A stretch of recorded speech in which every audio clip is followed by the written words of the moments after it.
शङ्कराचार्यमध्यमाम् अस्मदाचार्यपर्यन्ताम् वन्दे गुरुपरम्पराम्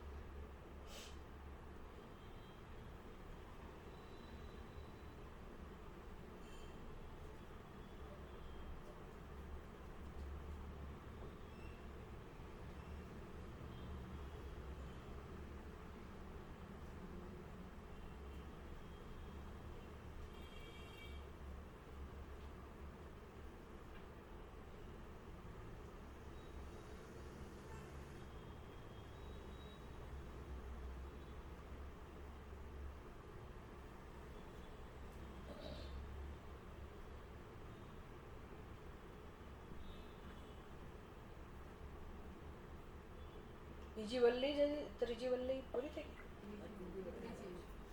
કે ચાલુ છે? ત્રીજી વલ્લી ચાલે છે.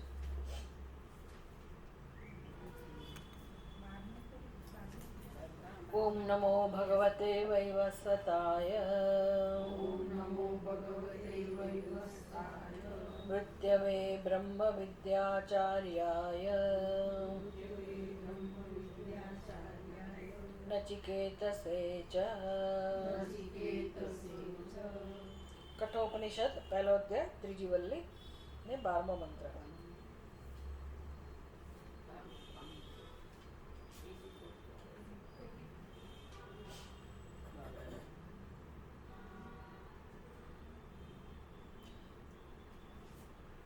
એષ સર્વેષુ ભૂતેષુ ગૂઢોત્માન પ્રકાશતે દૃશ્યતે ત્વક્રયા બુદ્ધ્યા સૂક્ષ્મયા સૂક્ષ્મદર્શિભિઃ.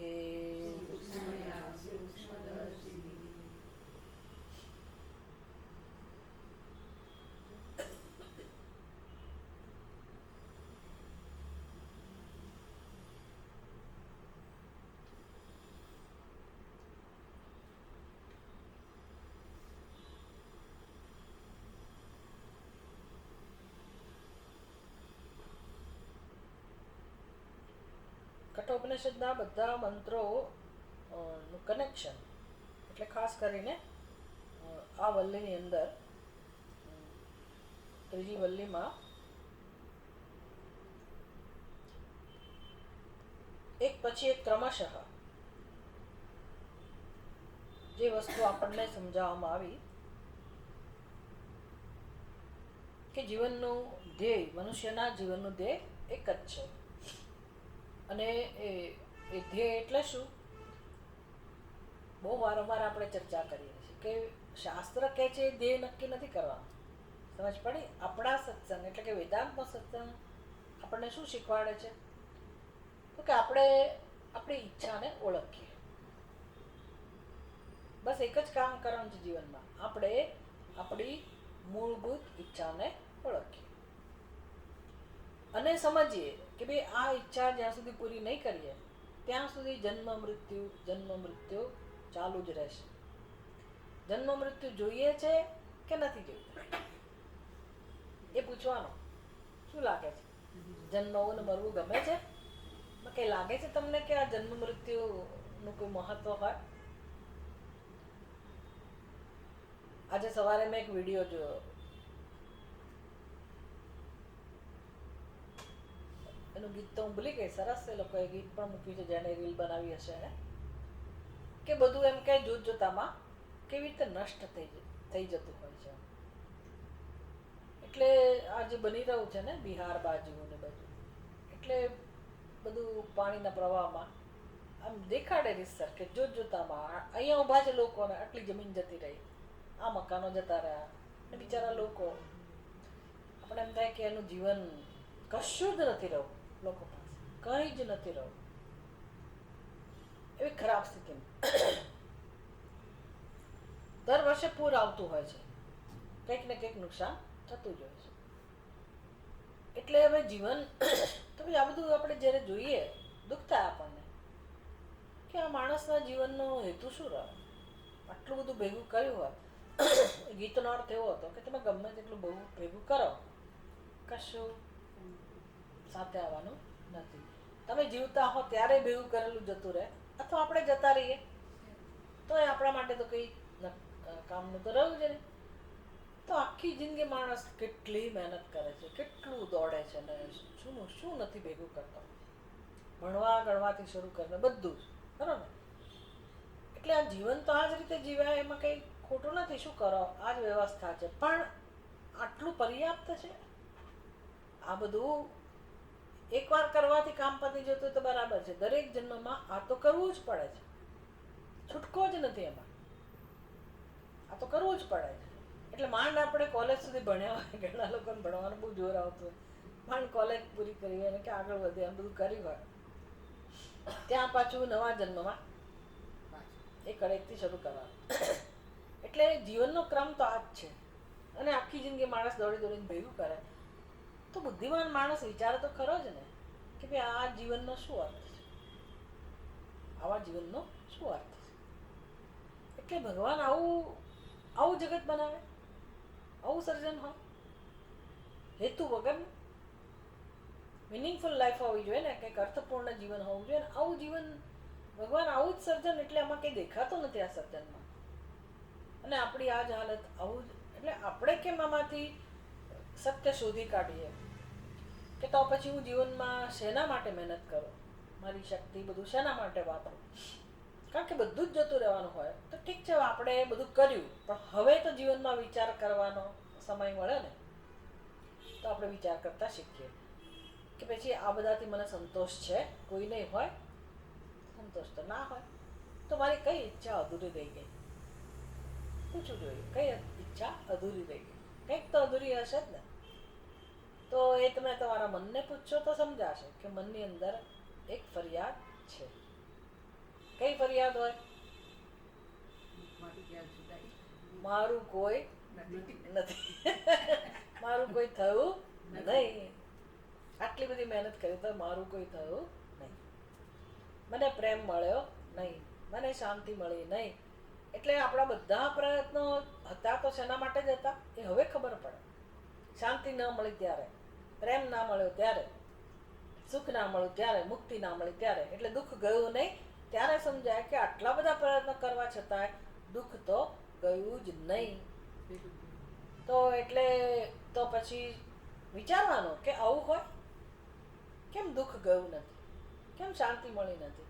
તમે એમ કહો બધાના જીવનમાં આવું જ છે ને, બધાય મરે છે ને બધાના જીવન બધાય છોડીને જવાનું જ હોય છે, એટલે આ જ વાસ્તવિકતા છે. તો કે ના, સત્સંગ શું શીખવાડે છે? આ વાસ્તવિકતા નથી. કેમ દુઃખ નથી મળ્યું? તો કે તમે દુઃખ દૂર કરવા માટે જે કરવું જોઈએ એ કર્યું નથી. અને જે કંઈ કર્યું છે પોતાની સમજ પ્રમાણે માનતા હતા એવું કે આનાથી દુઃખ જશે અને સુખ મળશે, પણ ખરેખર એ રસ્તો ખોટો છે એવું શાસ્ત્ર શીખવાડે છે. શાસ્ત્ર આટલું જ શીખવાડે છે. શાસ્ત્ર કહે છે પહેલા તમે ચકાસી લો, તમે જાણી લો કે તમારા મનની ઈચ્છા શું છે, અને પછી વિચાર કરો કે જીવનમાં જે કંઈ પ્રયત્ન થાય છે, જેના પણ થાય છે, જેવી રીતે થાય છે, જ્યારે થાય છે, બધા જ પ્રયત્નો ખોટી દિશામાં થઈ રહ્યા છે. બધા જ પ્રયત્નો વિરુદ્ધ દિશામાં થઈ રહ્યા છે. કેમ? તો કે જે સુખની અપેક્ષા છે એ સુખ તો આત્માનો સ્વભાવ છે, આત્માનો જ સ્વભાવ છે. એટલે આપણી બુદ્ધિમાં એવું છે કે સુખ મેળવવું છે, સુખ મેળવવા માટે મહેનત કરી, અને ફરિયાદ શું છે? સુખ મળ્યું નહીં. એટલે કે દુઃખ તો ભરેલું જ છે પાછું. સુખ ના મળ્યું તો તેલ પણ દુઃખ તો ના હોવું જોઈએ ને.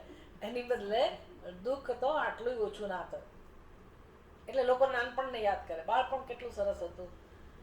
એ તો બાળકોને પૂછો જ ખબર પડે કે બાળપણ બાળકને ગમે છે કે નહીં. તો આપણે કલ્પના કરીએ છીએ કે નાના હતા ત્યારે કેવું શાંતિ હતી. તેનો અર્થ શું થયો? આટલા મોટા થયા પછી તમે શું કર્યું? અશાંતિ ભેગી કરી, દુઃખ ભેગું કર્યું થયું ને. એટલે કોઈ અવસ્થામાં શાંતિ નથી હોતી.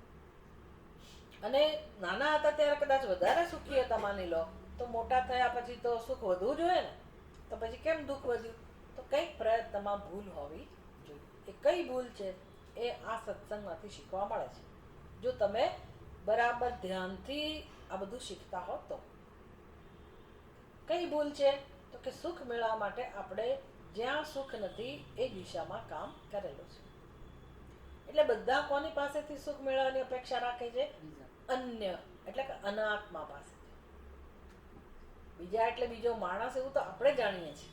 સમજ પડે કે બીજા માણસ પાસે, તો માણસ કઈ અનાત્મા નથી, જડ નથી. પણ બીજો માણસ એ આપણી ભૂલ છે. બીજો માણસ તો પછી પહેલો માણસ કોણ? પોતે. પણ એ હું એ કોણ છે એ જાણતા નથી. અને માની લીધું હું આવો કે હું આવી, અને હવે હું બીજા પાસેથી સુખ મેળવવાનો પ્રયાસ કરું છું. તો ચલો એ તો સમજી શકાય, પણ જડ વસ્તુ પાસેથી આપણે તો સુખ મેળવવાની અપેક્ષા રાખીએ છીએ ને. જડ વસ્તુઓ, ઘર, ધન, સુખ સગવડના સાધનો, એ બધી વસ્તુ ભેગું કરવા તો ઈચ્છે જ છે ને. શેના માટે? સુખ માટે. જો એવી સમજ હોય કે આ બધી વસ્તુઓથી સગવડ વધે, સગવડ જરૂર મળે પણ સુખ મળી શકે નહીં, એવી સમજ સાથે તમે મહેનત કરતા હો તો વાંધો નથી. તો સગવડ માટે મહેનત કરીએ અને સુખ ક્યાંથી મળે એ ખબર હોય તો સુખ માટે પણ આપણે મહેનત કરીએ. પણ એવી ખબર જ નથી. આપણે શું માની લીધું છે? સુખ સગવડ વધે એવું જીવન જીવો, એટલે બધું ભેગું કર્યા કરે. સગવડો જરૂર વધે છે પણ સુખ વધતું નથી. એનું કારણ એક જ છે કે સુખ બહારથી મળી શકે એવું નથી, અને સુખ વગર ચાલે એમ નથી. સુખ જ આપણી જરૂરિયાત છે. પછી સુખને તમે પ્રેમ શબ્દ એના માટે વાપરો કે શાંતિ વાપરો કે મુક્તિ વાપરો, આપણી જરૂરિયાત એક જ છે. આ જરૂરિયાત એટલે કે આ ઈચ્છા જે જન્મમાં પૂરી થશે એ જન્મમાં આપણને મોક્ષ મળ્યો એવું કહેવાશે. પછી જન્મવાનું બંધ થઈ જાય. ભાઈ જન્મ હોય તો જન્મ, ભગવાન કે ના નહીં પાડે. લોકોની મદદ કરવા જન્મ, બીજા કોઈ હેતુથી જન્મ. પણ આપણે જે ઈચ્છાથી કર્મ ભોગવવા, કર્મ કરીને પછી કર્મ ભોગવવા જન્મીએ છીએ, એવું કોઈ બેકગ્રાઉન્ડ નહીં રહે, એવું જન્મનું કારણ નહીં રહે. પછી ભગવાન આપણને મદદ કરવા, આપણી મદદ લેવા ઈચ્છે અને જન્મ આપે તો જુદી વાત છે. બાકી આપણે મુક્ત થઈ ગયા. અને મોક્ષ એટલે જીવનનું ધ્યેય શું નક્કી થાય છે? મનની ઈચ્છા પરમ સુખની પ્રાપ્તિ છે. આ એક જ ઈચ્છા છે. એકવાર એ સુખ મળી ગયો પછી બાકી બધું આપણે ચલવી લઈએ. પછી ભાવશે, ફાવશે, ગમશે પછી કામ કરે, ત્યાં સુધી કામ ના કરે. એટલે આ જો આપણે ધ્યેય લઈને જન્મેલા જ છે. શાસ્ત્ર ધ્યેય નક્કી નથી કરતું, શાસ્ત્ર શીખવાડે છે કે તમારી ઈચ્છા આ જ છે, એ તમે જાણી લો અને એ ઈચ્છા પૂરી કરવા કામ કરો. તો આપણે જીવનમાં કયા તબક્કામાં આ આત્માનું સુખ મેળવવા માટે પ્રયાસ કરે? ખબર જ નથી કે આત્મા સુખ સ્વરૂપ છે, એટલે કોઈ તબક્કામાં આ કામ કર્યું નથી. તો આત્મા છે કે નથી? આત્મા તો છે જ. તો આત્માને જાણીએ છીએ? આત્માને જાણતા નથી. તો હવે શું કામ કરવાનું રહ્યું? આત્માને જાણવાનું. જો આ નિશ્ચય થઈ જાય ને તો બાકી બધું આપણા માટે કેવું બની જાય? ગૌણ, નકામું નહીં. કેવું બની જાય? બહુ મહત્વનું ના રહે કે ભાઈ આણે આમ કીધું તો ભલે કીધું, ફલાણે આમ વ્યવહાર કર્યો ભલે કર્યો, મારા માટે એવું મહત્વનું નથી. તો પછી આપણે એની સામે એવું વર્તાવ નહીં કરીએ, એવો વ્યવહાર નહીં કરીએ. આપણને આપણું સોલ્યુશન મળી ગયું. આપણને ખબર પડી ગઈ કે મારે મારું જીવન શેના માટે વાપરવાનું છે, મારે મારી શક્તિઓ શેના માટે વાપરવાની છે, એ આપણને સમજાય જાય. સમજાય કે ના સમજાય? શું લાગે? અન્નમ વૈરાગ્ય. વૈરાગ્ય એટલે આટલું જ. તમારે ઘર છોડીને જવાની જરૂર નથી. અમુક પ્રકારના કપડાં પહેરો, અમુક પ્રકારનું ભોજન કરો, એનું નામ વૈરાગ્ય નક્કી નથી થતું. એ તો પછી પરિણામ છે, એ પદ્ધતિ છે જીવન જીવવાની. તમે પસંદ કરી તો ઠીક છે. બાકી વૈરાગ્ય એટલે આટલું જ. જેને જે મહત્વ આપવાનું હોય જેટલું, એટલું મહત્વ આપણે આપીએ. તો સૌથી વધુ મહત્વ કોને આપવાનું છે? પોતાના સ્વરૂપને. હવે તો થાય કે નહીં? હવે તો થાય કે ના હો તો એમ કહો કે ભાઈ ના, મારે મારા ઘરમાં કામ છે, બાળકોને મોટા કરવા. આમ તો એ બધું પછી થાય. પહેલા આ જાણેલું હોય ને કે ભાઈ આના માટે કામ કરવાનું છે, મારે બાળકોને મોટા આના માટે કરવાના છે, આ ધ્યેયને ધ્યાનમાં રાખીને, તો એ જીવન જુદા પ્રકારનું હોય. તો તમે બધાનો આનંદ લઈ શકો, બાળકોને મોટા કરવાનો આનંદ લઈ શકો, ઘરની સાફ સફાઈનો આનંદ લઈ શકો, બીજા નાના મોટા વ્યવહાર કરવાનો આનંદ લઈ શકો. પણ આપણા જીવનમાં એવી સ્પષ્ટતા હતી નહીં, એવું માર્ગદર્શન હતું નહીં, એટલે આપણે બધું કામ બહુ પ્રેમથી કર્યું, બહુ નિષ્ઠાથી કર્યું, અને ઉપરથી આપણને દુઃખ જ મળ્યું કે મારી કદર ના થઈ. દરેકની આ જ કહાની છે, દરેકનો આ જ અનુભવ છે. આત્મકથા તો બધાની એવી જ છે ને. એટલે આ સ્પષ્ટતા જેટલી વહેલી આવે જીવનમાં, ભલે અત્યાર સુધી ના આવી પણ હવે તો આવી શકે ને, કે મારે જીવનમાં એક જ કામ કરવાનું છે, મારા સ્વરૂપને જાણવાનું છે. હું જ મને સમજાવું કે તો પછી મારે કોઈ જગ્યાએ સંઘર્ષ કરવાની જરૂર નથી. સમાધાન, એકદમ સમાધાન. પછી આપણે આપણું કામ કર્યા કરીએ, જે જવાબદારીઓ કરીએ, બાકીનો સમય આપણો આત્માના ચિંતન માટે, આત્માના જ્ઞાન માટે આપણે વાપરીએ. એટલે શ્રુતિ આપણને આપણું ધ્યેય નક્કી નથી કરતી, આપણને આપણું ધ્યેય સમજાવે છે કે તમે સમજી લો, તમારા મનની ઈચ્છાને તમે જાણી લો, એ જ તમારા ભલા માટે છે. તો હવે એ ઈચ્છા કેમ પૂરી કરવી એનો સરસ તમને પ્રોજેક્ટ આપ્યો કે ભાઈ આ આપણું મન તો અનાત્મામાં લાગેલું હતું, જગતના વિષયોમાં, બીજા લોકોમાં, તો એમાંથી કેમ ધીરે ધીરે ધીરે આપણે પાછા ફરીએ. બહુ દૂર જતા રહ્યા હતા ને પોતાના સ્વરૂપથી, એની બદલે ધીરે ધીરે પાછા ફરીએ. પાછા ફરવું એટલે શું? એ બધાને મહત્વ આપતા બંધ થવું. ક્યાં સુધી પાછા ફરવાની વાત આવી? કોની નજીક જવાનું કહું? આત્માની નજીક. એટલે આમ તો હવે આત્માની નજીક એટલે શું? આત્મા નજીક જવાય નહીં, પણ બુદ્ધિથી મારા આત્માને હું જાણી શકું એટલા નજીક મારે આવવું પડે. એના માટે સમય તો આપવો જ પડે, બીજી બધી વસ્તુઓને છોડવી પડે, અને મારે આત્મામાં રસ લેવો પડે. તો કહે છે કે આ આત્મા કેવો છે, આત્માને જાણ્યા પછી મારે શું કરવાનું? તો એ તો કહી દીધું, સા કાષ્ઠા સા પરાગતિ. એકવાર જાણી લીધો પછી મજા મજા મજા જ છે, પછી કશું કરવાનું રહેતું નથી. કહે છે હવે આપણને કે જુઓ, આત્માને જાણવો ખરેખર તો અઘર નથી. કેમ? તો કે આત્મા સ્વયં પ્રકાશ છે, અને બધાનો આત્મા એક જ છે, અને શુદ્ધ જ છે, પવિત્ર જ છે. એટલે આત્માને શુદ્ધ કરવાનો નથી. સમજ પડે ને? આત્માની અંદર કોઈ ફેરફાર કરવાનો નથી, આત્મામાં કોઈ પરિવર્તન લાવવું પડે એવો પ્રશ્ન જ નથી. આત્મા તો પ્રેમ સ્વરૂપ જ છે, આત્મા જ્ઞાન સ્વરૂપ જ છે. પરિવર્તન લાવવાનું હોય તો ક્યાં લાવવાનું હોય? ક્યાં જરૂર પડે? મારા સ્વભાવમાં, મારા વિચારોમાં.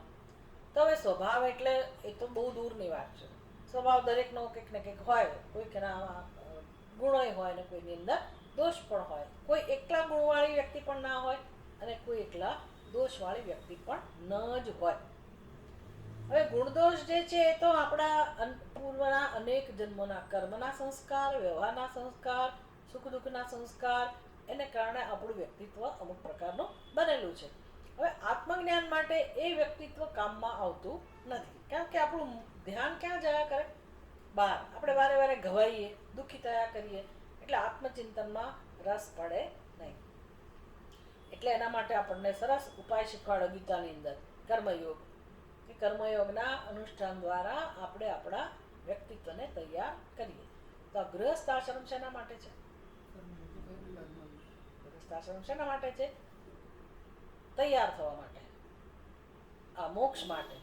એટલે કે જો હું મારા વ્યક્તિત્વનું ઘડતર ના કરું અને મારી નજીક ના આવું, તો પછી એનો અર્થ એ થયો કે ગૃહસ્થ આશ્રમનો ઉપયોગ આપણે કરી શક્યા નહીં. ગૃહસ્થ આશ્રમનો ઉપયોગ એટલે શું? ગૃહસ્થ આશ્રમમાં રહીને ઘડતર થવું એટલે શું? જે પહેલા બધું આમ સૂર્ય ચંદ્ર બધું દેખાતું હતું ને, ચમક ચમક ચમક, કે આ હા હા આ મળી જાય તો શું, આ મળી જાય તો શું, બધું મળી ગયું પછી શું હાથમાં? કશું હાથમાં આવ્યું નહીં.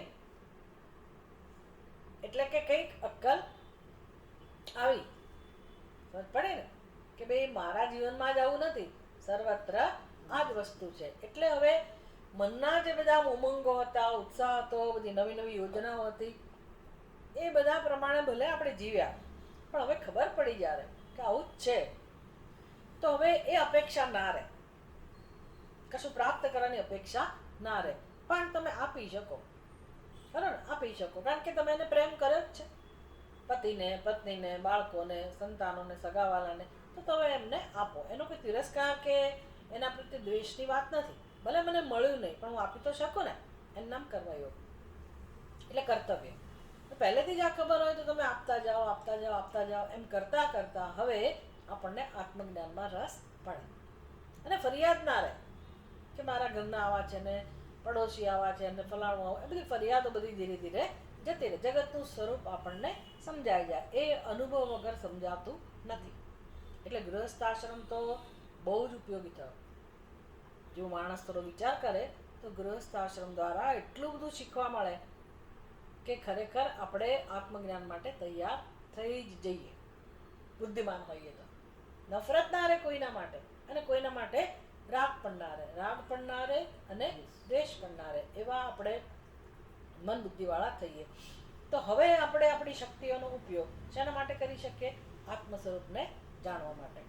તો કહે છે કે જુઓ આત્મા કેવો છે પહેલા સમજી લો. આત્મા છે તો ખરો જ, જ્ઞાન સ્વરૂપ જ છે, એ પવિત્ર જ છે, આનંદ સ્વરૂપ જ છે, અને છે તો ખરો જ. સર્વેષુ ભૂતેષુ ગૂઢ, અને પ્રકાશ સ્વરૂપ છે પાછો. છતાંય શું કહે છે? ના ના, ગૂઢ તો ખરો, ગૂઢ એટલે છુપાયેલો છે, બધાના હૃદયમાં છે જ. પણ પછી શબ્દો કયા છે? ન પ્રકાશ છે. કેવો? પ્રકાશ સ્વરૂપ. પણ શબ્દો કયા છે? પ્રકાશ તો નથી. તો લો બિચારા આત્માની શું હાલત છે? દટાઈ ગયો, દટાઈ ગયો. હમણાં આ બધું ઉત્તરકાશીમાં જે પૂર આવ્યું, તો એ પૂર એટલે કેવું ખબર છે? આખા મકાનો જે હતા અને લોકો જે જઈ રહ્યા હતા એ બધાની જગ્યાએ જમીન થઈ ગઈ. જમીન એટલે શું? એ કાદવ જે ઉપરથી બધું તણાઈને આવ્યું હોય ને, એ બધું ત્યાં ભરાઈ ગયું, એનું મેદાન બની ગયું. એટલે પેલા જે લોકો ત્યાં રહેતા હતા, મકાનમાં હતા ને ચાલી રહ્યા હતા, એ બધા શું થઈ ગયા? દટાઈ ગયા. એમાં આપણો આત્મા અંદર દટાઈ ગયો છે. ના પ્રકાશ હતો એનો શું થયું? કે જણાતો નથી. તો શું એવું થયું છે? દટાઈ ગયો છે. કે દટાયો તો નથી, અને છે ખરો, અને પાછો પ્રકાશ સ્વરૂપ જ છે, પણ જણાતો નથી. એનું શું કારણ હશે? તો કે જણાય તો ક્યાં જણાય? તમારે તમારો ચહેરો જોવો હોય તો તમે ક્યાં જાઓ? અરીસામાં. તો ચહેરો જોવાનું સાધન કયું છે? અરીસો, દર્પણ, ખરું ને? અરીસો. અરીસા ઉપર ધૂળ લાગેલી હોય, ધારો કે આવો આના જેવું કાળા અરીસો જેવું દેખાતો હોય, અરીસો આવો થઈ ગયો હોય, તો તમને તમારો ચહેરો દેખાય? તો તમે નથી એવું નક્કી તો તમે તો છો જ ને, તો પછી અરીસો છે, તમે તમારો ચહેરો તો દેખાવો જ જોઈએ ને. તો દોષ ક્યાં છે?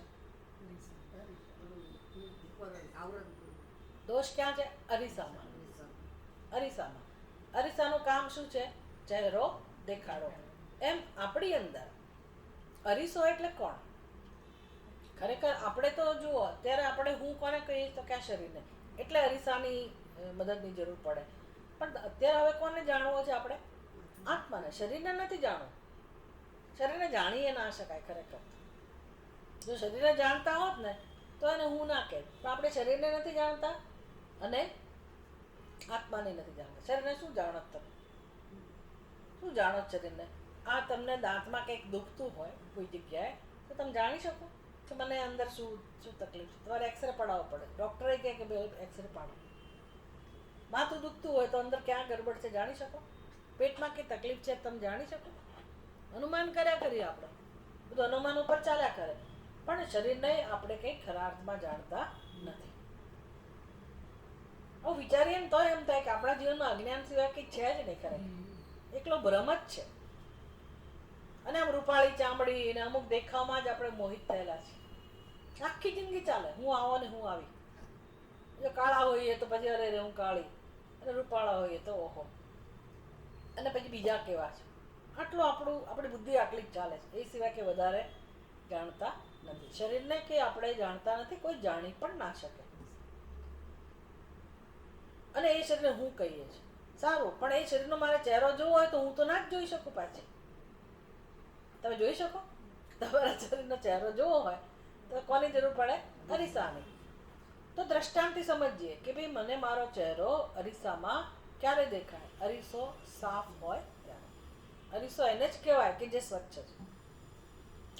હવે કોને જોવાનો પ્રશ્ન છે? આત્મા. જોવાનો એટલે આંખથી જોવાય એવો તો આત્મા છે ને. એ આત્માને જોવો એટલે શું? તો તો કે બુદ્ધિથી આત્માને મારે જાણવો છે. આત્માને જાણવાનો પ્રશ્ન છે, જોવાનો પ્રશ્ન નથી. ભલે સંસ્કૃતમાં પશ્યતી જ કહેવાય, પશ્યતી એટલે જોવું. સંસ્કૃત શબ્દ તો એ જ વપરાય, પણ અર્થ શું થાય? આત્માને જાણવું, જોવાની વાત નથી. તો જાણવાનું સાધન કયું? બુદ્ધિ. તો અરીસાની જગ્યાએ કોણ છે? બુદ્ધિ. સમજ પડી ને? હવે આત્મા તો છે જ, પ્રકાશ સ્વરૂપ જ છે ને. બુદ્ધિ છે કે નથી? બુદ્ધિ છે. ભલે લોકો બુદ્ધિ વગર ના કહે આપણને, પણ થોડીક તો બુદ્ધિ ચાલે જ છે ને. આપણે નથી ચાલતી? આપણી રીતે તો ઘણું બધું વિચારીએ છીએ, તો લોકોને નથી ખબર આપણા વિશે. પણ બુદ્ધિ તો છે જ, અને આત્મા પણ છે. આત્મા તો પ્રકાશ સ્વરૂપ જ છે. આત્મામાં કોઈ દોષ નથી. આત્માને કશું સ્પર્શી શકે એમ જ નથી. એટલે આત્મા દટાઈ ગયો એવી નથી, આત્મા ઝાંખો થઈ ગયો એવી નથી, આત્મામાં બીજા કઈ એને ડાઘાડુઘી લાગ્યા હોય એવો પણ નથી, કલંકિત હોય એવું પણ નથી. તો પછી દોષ હશે તો ક્યાં હશે? કયા અરીસાની વાત છે? બુદ્ધિ રૂપી અરીસા. દોષ હશે તો ક્યાં હશે? બુદ્ધિમાં. એટલે અત્યારે આપણે ચર્ચા કરીએ ને કે ભાઈ આપણી બુદ્ધિ તો શું જોવે છે? આટલું જ જોવે છે કે ભાઈ આને માણસ કહેવાય, અને પશુ કહેવાય, અને સ્ત્રી કહેવાય, અને પુરુષ કહેવાય, અને બાળક કહેવાય, અને જળ કહેવાય, અને ચેતન કહેવાય. આટલું જ આપણી બુદ્ધિ ઉપર ઉપરનું જ જોઈ શકે છે. અંદરનું કશું આપણે જાણી શકતા નથી. હવે આ તો આત્માને જાણવાની વાત છે, અને બીજી બધી વસ્તુઓ તો કેવી છે? આપણે એને જાણવું પડે. આત્મા તો કેવો છે? એની મેળાએ જણાવવો જોઈએ, કારણ કે સ્વપ્રકાશ છે. આત્મા તો જેવો છે એવો એની મેળાએ પ્રગટ થવો જોઈએ, પણ નથી થતો. એટલે એનું કારણ શું હોવું જોઈએ? બુદ્ધિમાં અનેક પ્રકારની ગરબડ છે. બુદ્ધિમાં અજ્ઞાન છે અને સંસ્કારો છે. અજ્ઞાનમાંથી જન્મેલા સંસ્કારો. એટલે અહીંયા શું કહે છે ઉપનિષદનો મંત્ર? શું કહે છે? ગૂઢોત્મા, આત્મા તો છુપાયેલો છે જ, પણ પ્રકાશી નથી રહ્યો. એટલે કે બુદ્ધિમાં એનું દર્શન થતું નથી. આપણને સમજાતું નથી કે મારું કયું સ્વરૂપ છે. તો કોણ જોઈ શકે? કોને દેખાય છે? દૃશ્યતે તુ અગ્રયા બુદ્ધ્યા સૂક્ષ્મયા સૂક્ષ્મદર્શિભિઃ.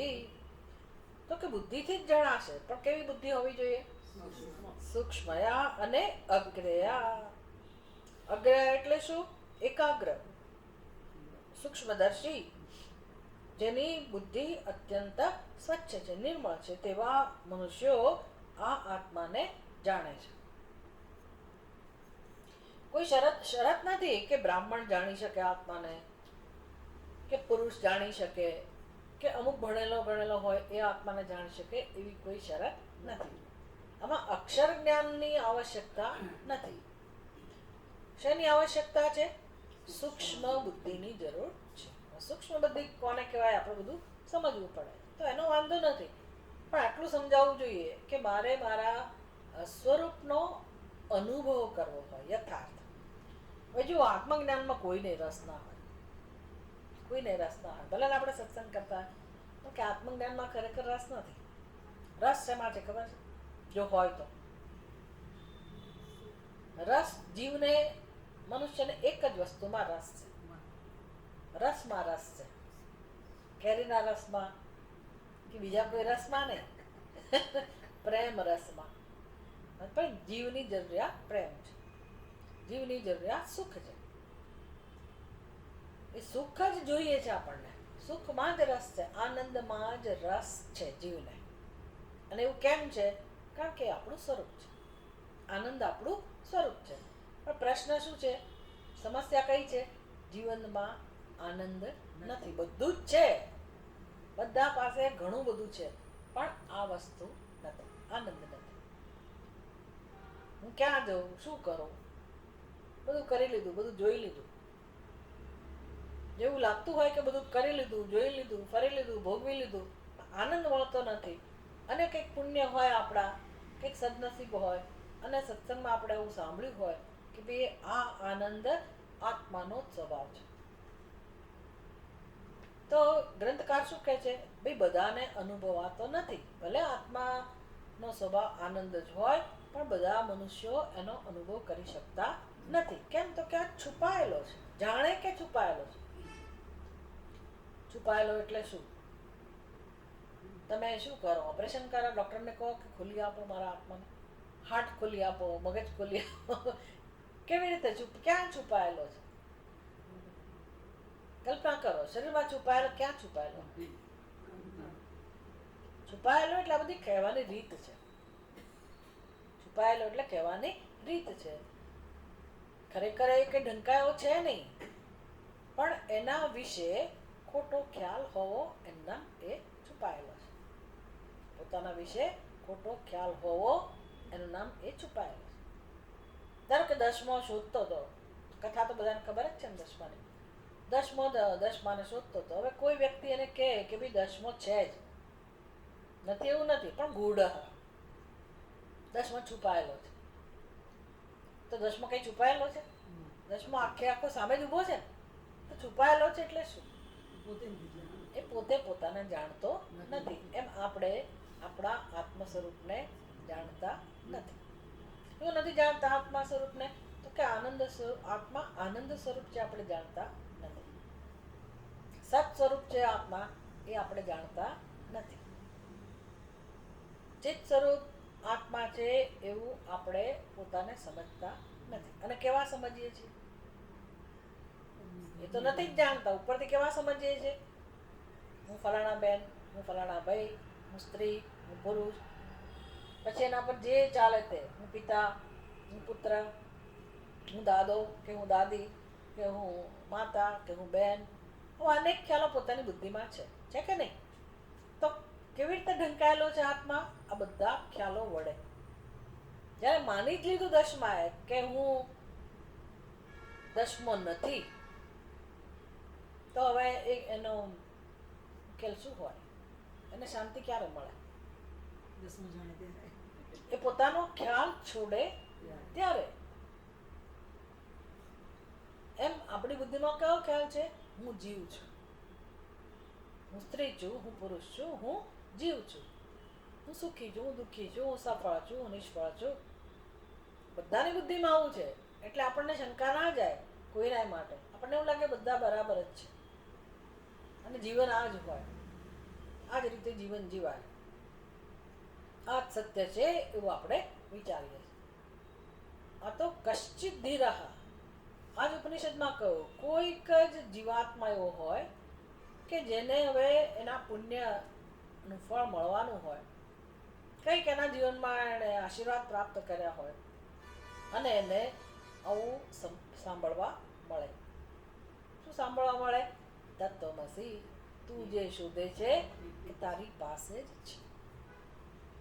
એટલું દુઃખ છે ને આપણી અંદર, એટલો સંતાપ છે, એટલે આપણને સ્વીકારવામાં જ ના આવે. પહેલા તો ભાઈ બીજે બધે તો પરમાત્મા છે ના જ સ્વીકારી શકીએ આપણે કે આની અંદર કઈ પરમાત્મા હોય, ફલાણીની અંદર પરમાત્મા હોય, આવો પરમાત્મા હોય. એટલે એ તો સ્વાભાવિક છે, કારણ કે આપણે જ્યાં રહેતા હોઈએ, જેની સાથે વ્યવહાર કરતા હોય, એમાં ક્યાંય કોઈ જગ્યાએ આપણને પરમાત્માનું દર્શન ના થાય તો સ્વાભાવિક છે. પણ અત્યારે ચર્ચા ચાલે છે એ કોની અંદરના પરમાત્માની વાત છે? મારી અંદર. મને મારામાં પરમાત્માના દર્શન થતા નથી. હા, હું એવું માનતી હોઉં કે હું તો નિર્દોષ જ છું, હું તો નિષ્પાપ જ છું, હું તો બરાબર જ છું, એવું લાગે. પણ આનંદનો અનુભવ તો નથી થતો. લાગે છે ખરું, હું નિર્દોષ હોઉં એવું મને સ્વીકારી શકું, પણ દુઃખ કેમ છે? દુઃખ તો ના આવવું જોઈએ. દુઃખ તો બહુ જ છે. કરે મારી સાથે કેવો વ્યવહાર થાય છે, કેવો અન્યાય થાય છે, કેટલું સહન કર્યું, કેટલું જતું કર્યું, આ બધી ફરિયાદ તો છે જ ને. તો એ ફરિયાદ, એ દુઃખ એ કોણ દૂર કરવાનું? એટલે એ આત્મા ઢંકાયેલો છે તો શેના વડે ઢંકાયેલો છે? આ બધા દુઃખ વડે, ખોટા અનુભવ વડે, ફરિયાદો વડે બિચારો ઢંકાયેલો છે. તો હવે આપણે એમાંથી મુક્ત થવું હોય તો કયો ઉપાય છે? આપણે એ દિશામાં જાણતા જ નથી કે આ દિશામાં, તમારો ફોન નથી અહીંયા છે, આપણે જાણતા જ નથી કે કેવી આ પ્રશ્ન છે મારા જીવનનો. પણ આપણે આ પ્રશ્ન જ જાણતા નથી. આપણી બુદ્ધિમાં તો પહેલેથી જ નિર્ણય છે કે મારા દુઃખ માટે કોણ જવાબદાર છે. એવો ક્યાં નિર્ણય છે? એવું હોય ને કે મારા દુઃખ માટે હું જ જવાબદાર છું, તો કંઈ કરીએ. રોવાનું કેમ છે? આ મારો દીકરો આવું કહી ગયો. કોઈ પણ માને દુઃખ લાગે ને, મારા દીકરાએ મને આવું કહ્યું. ભલે આપણે એને હળવાશથી લઈએ, પણ થાય તો ખરું ને. દીકરીએ કહું, દીકરાએ કહું, મારે સાસુ આવા કે મારી નણંદ આવી, મને ખબર નથી સંબંધોમાં જે હવે તો એ બધું જતું રહેશે ધીરે ધીરે, પણ કોઈક છે. મારું કહેવાનું શું છે, મારી બુદ્ધિ શું કહે છે, મારા દુઃખ માટે કોઈક જવાબદાર છે. અને કોઈક એટલે 10 ઘર દૂરનું કોઈ વ્યક્તિ નહીં, દૂરના સગા નહીં. કોઈક એટલે કોણ? જેને તમે વધારે પ્રેમ કર્યો છે.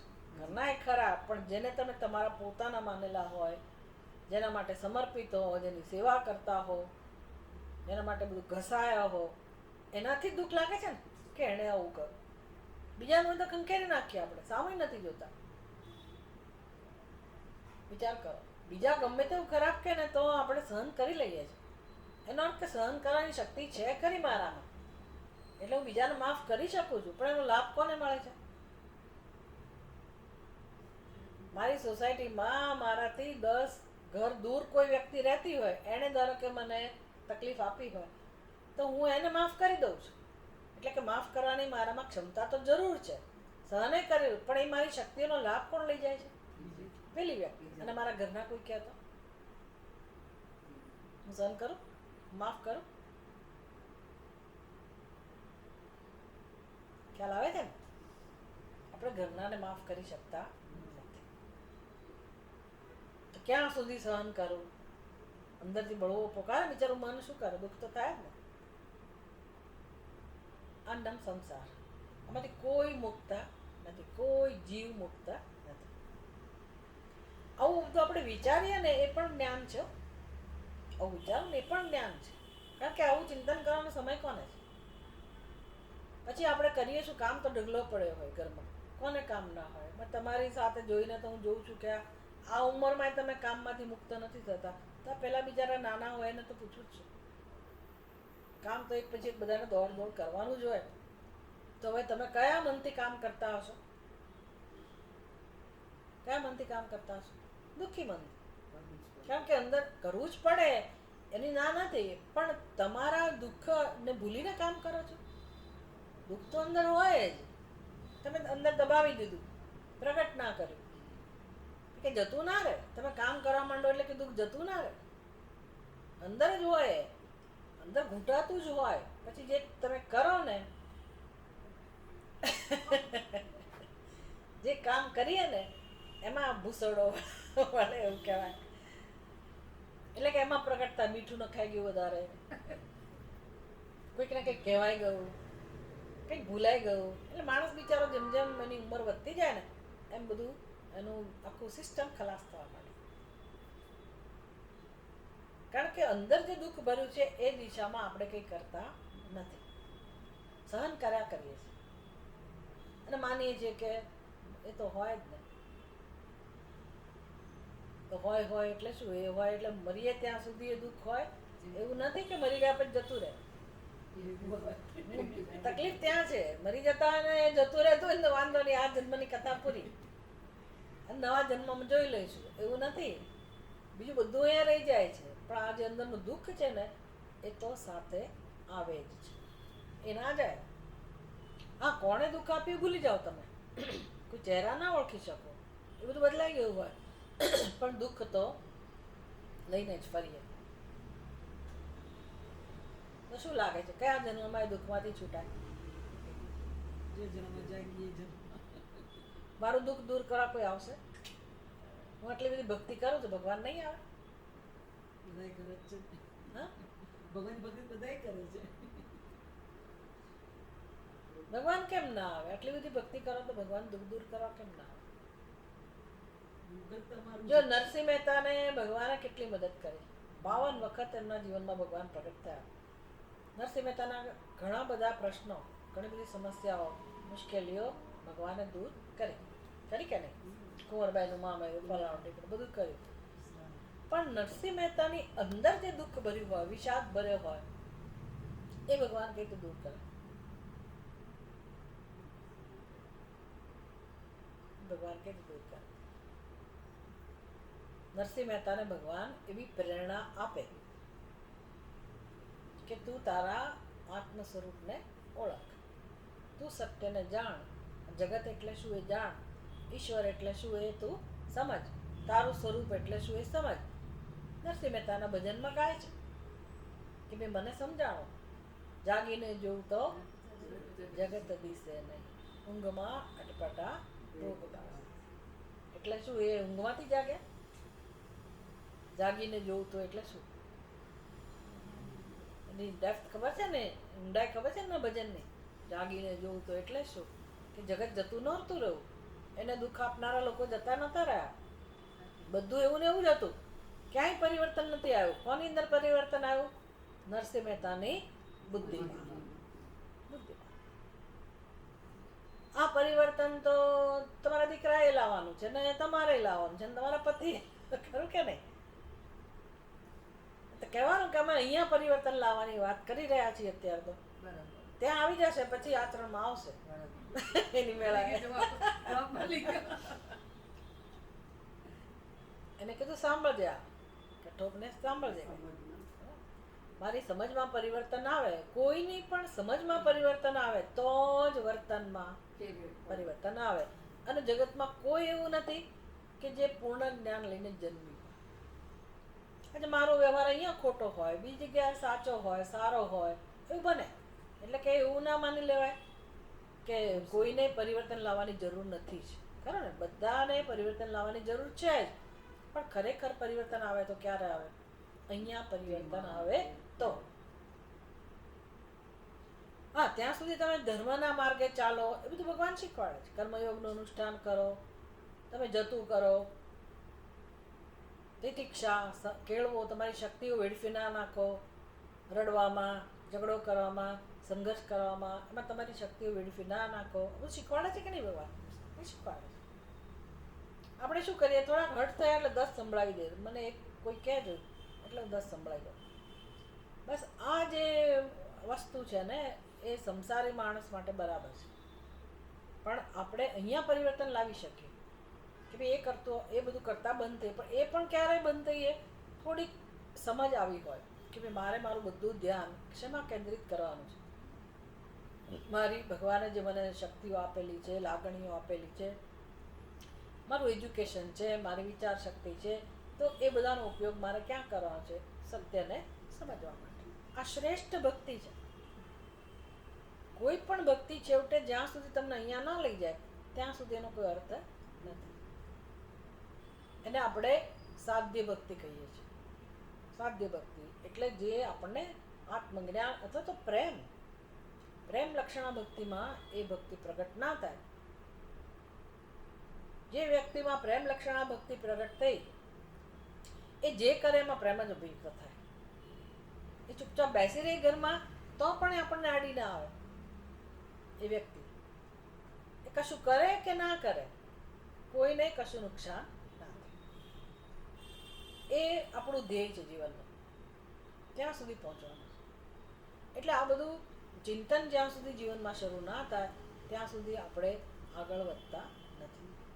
તમે વિચાર કરો કે આ કેટલું સુંદર માર્ગદર્શન છે. એમાં ક્યાંય એવું નથી કે તમે તમારા ઘરના કામ કરવાના બંધ કરી દો કે સંબંધો છૂટા કરી દો. તમે બાળકનો ઉછેર કરી શકો આ બધું જાણીને. ઉપરથી એ રીતે બાળકનો ઉછેર કરવામાં એ બાળકનું પણ કલ્યાણ થાય, એને પણ સારા સંસ્કાર મળે અને તમારો ગૃહસ્થાશ્રમ પણ સફળ થાય. એ પ્રકારનું માર્ગદર્શન છે. પણ હવે આખી વ્યવસ્થા જ બદલાઈ ગઈ એટલે લોકોને આ બિચારાના એ બધી ખબર જ નથી. પણ આ સત્સંગ તો આપણને આવું જ શીખવાડે છે. એટલે ગૃહસ્થાશ્રમનો સારી રીતે આપણે ઉપયોગ કર્યો હોય તો પછી પરિપક્વ બુદ્ધિના આપણે બનીએ. એને કહેવાય સૂક્ષ્મ બુદ્ધિ. તો પછી પોતાના આત્મ સ્વરૂપને આપણે સાચા અર્થમાં જાણી શકીએ. દૃશ્યતે તું અગ્રયા બુદ્ધ્યા સૂક્ષ્મયા સૂક્ષ્મદર્શિભિ. તો જો બે વસ્તુ નક્કી થઈ. જીવનમાં કામ કયું કરવાનું છે? પોતાના સ્વરૂપને જાણવાનું. એક આ કામ. બીજું ક્યારે જણાશે? બુદ્ધિને સૂક્ષ્મ બનાવીશું તો. સૂક્ષ્મ બુદ્ધિ બનાવવાનો ઉપાય શું? હું પેલી તમે ચપ્પુની ધાર ચપ્પુની ધાર તમે બુઠ્ઠી થઈ ગઈ હોય તો તમે તીક્ષ્ણ બનાવો ને. એવું જ અહીંયા કહું, તીક્ષ્ણ બનાવો બુદ્ધિને, સૂક્ષ્મ બનાવો.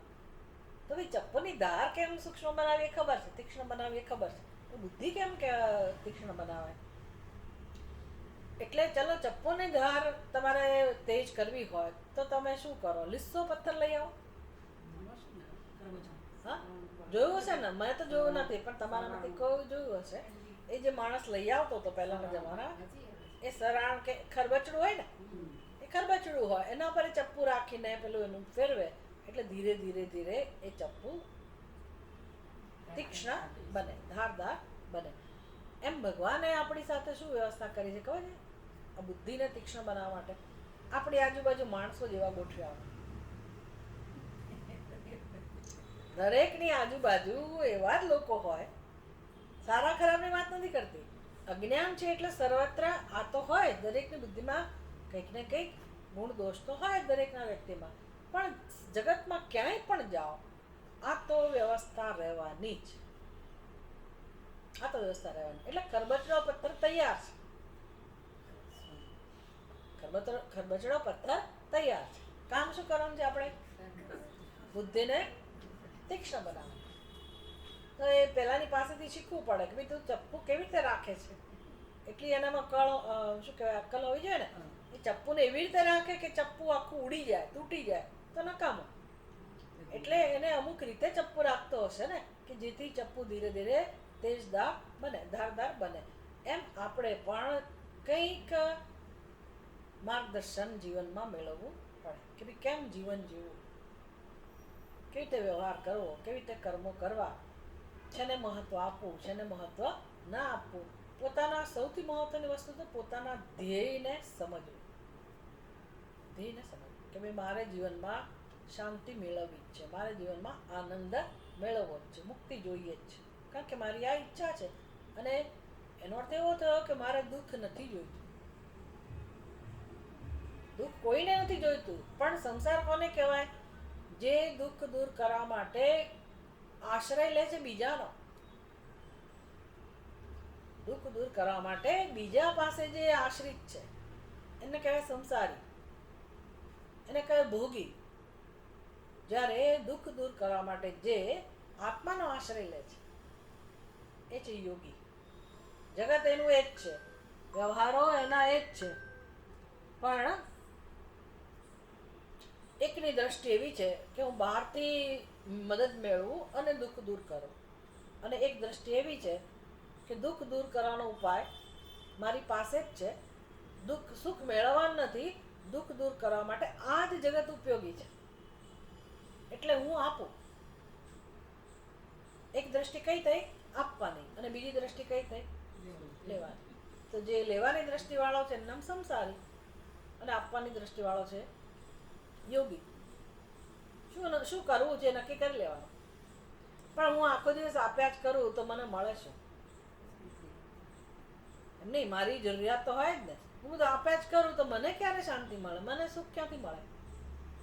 ભાઈ પહેલા આપી તો જુઓ, આપી તો જુઓ. જેમ જેમ તમે આપતા જાઓ, હું પૈસાની વાત નથી કરતી, દ્રવ્યની વાત નથી કરતી, આપવાની ભાવના, બીજાને મદદ કરવાની ભાવના, આ ભાવનાથી જ આપણને શાંતિ મળે, એનાથી જ સુખ મળે. એટલે કે હવે અપેક્ષા વગરના બની જઈએ.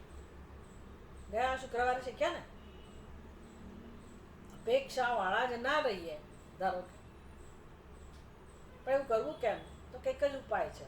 જેમ જેમ આપીએ તેમ તેમ અંદરથી આત્માનો સ્વભાવ જે સંતોષ છે, તૃપ્તિ છે, એનો અનુભવ થાય, આપણી જરૂરિયાત પૂરી થાય. આ તો બધું કર્મયોગનો વિષય છે.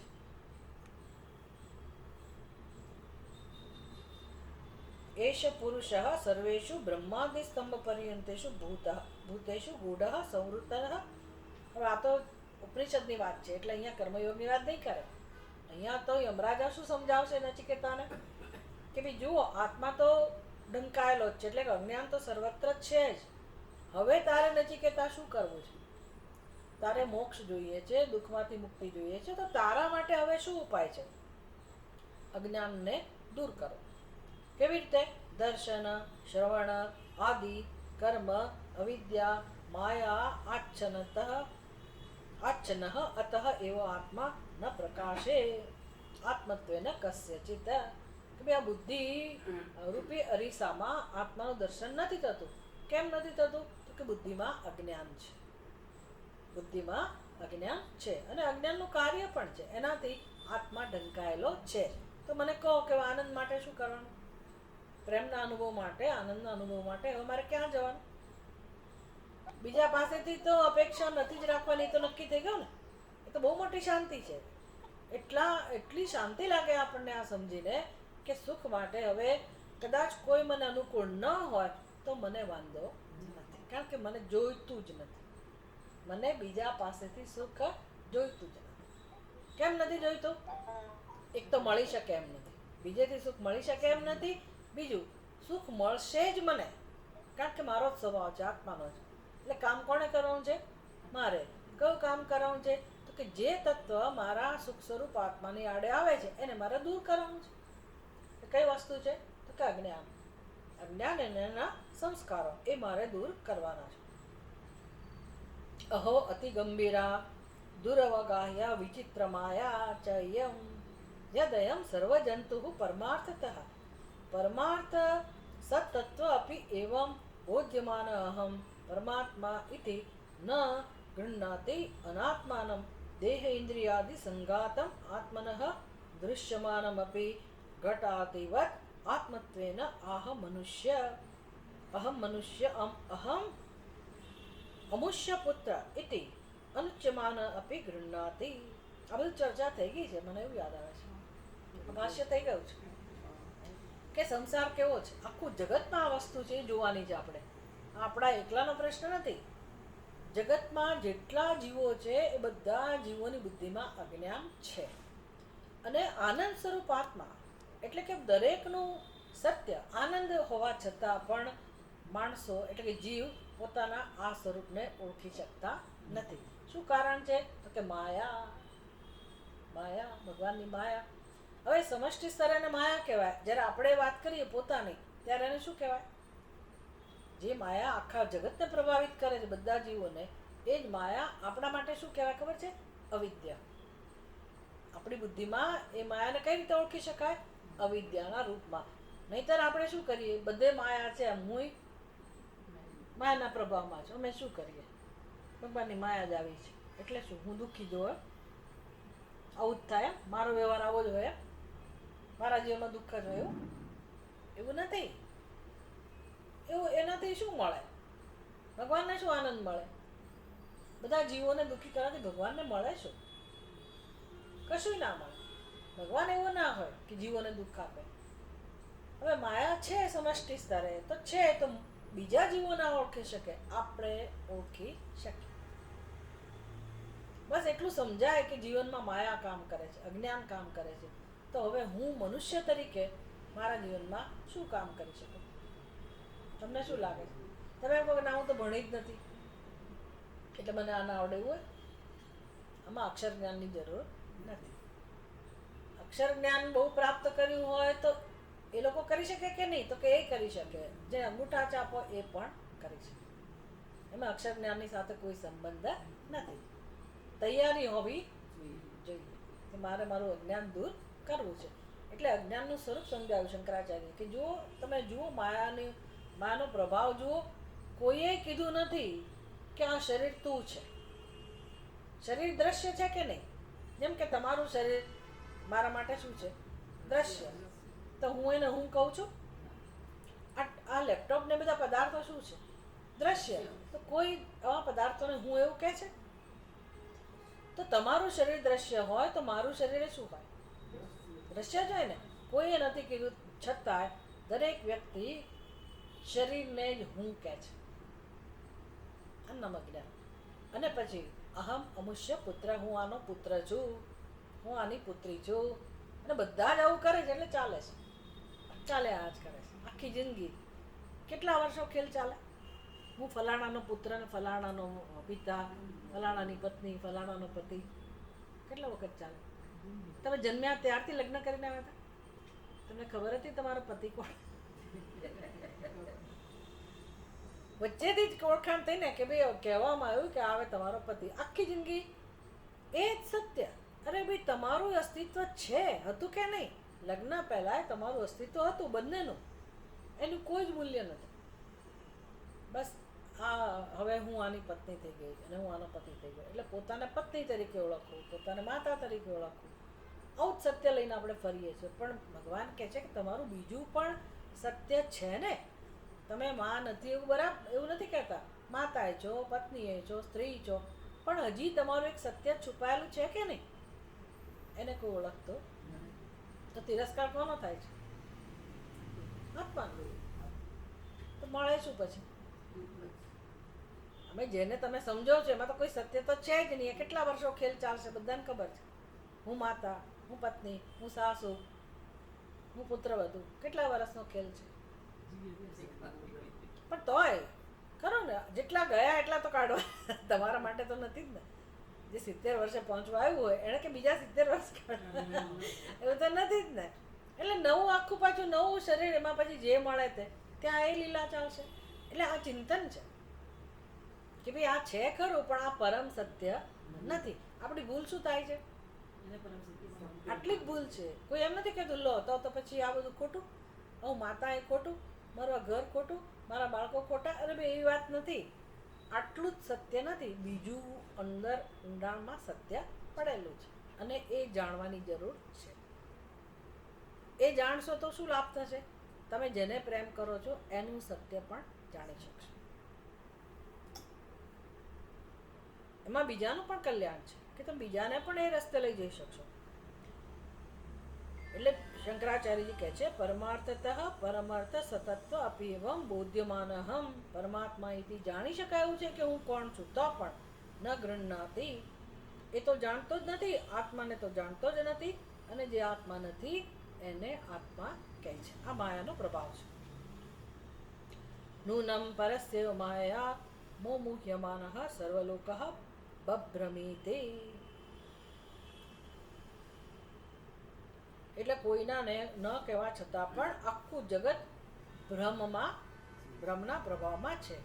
એટલે ભગવાને કહ્યું નાહમ પ્રકાશ સર્વસઃ, નાહમ પ્રકાશ સર્વસ્ય યોગ માયા સમાવૃદ્ધ. ક્યાં કહ્યું છે? ગીતામાં લખ્યું છે. ગીતામાં 7મા અધ્યાયમાં ભગવાને કહ્યું એ જ વસ્તુ અહીંયા કહું ને, નયમ આત્મા પ્રકાશતે. એ જ વસ્તુ ભગવાન પોતે ત્યાં અહમ ન પ્રકાશ નાહમ પ્રકાશ સર્વસ્ય, ત્યાં ભગવાન કહે છે હું. એટલે એનો શું તો અહીંયા આત્મા ગૂઢો આત્માનો પ્રકાશ હતો. અને ગીતામાં ભગવાન શું કહે છે?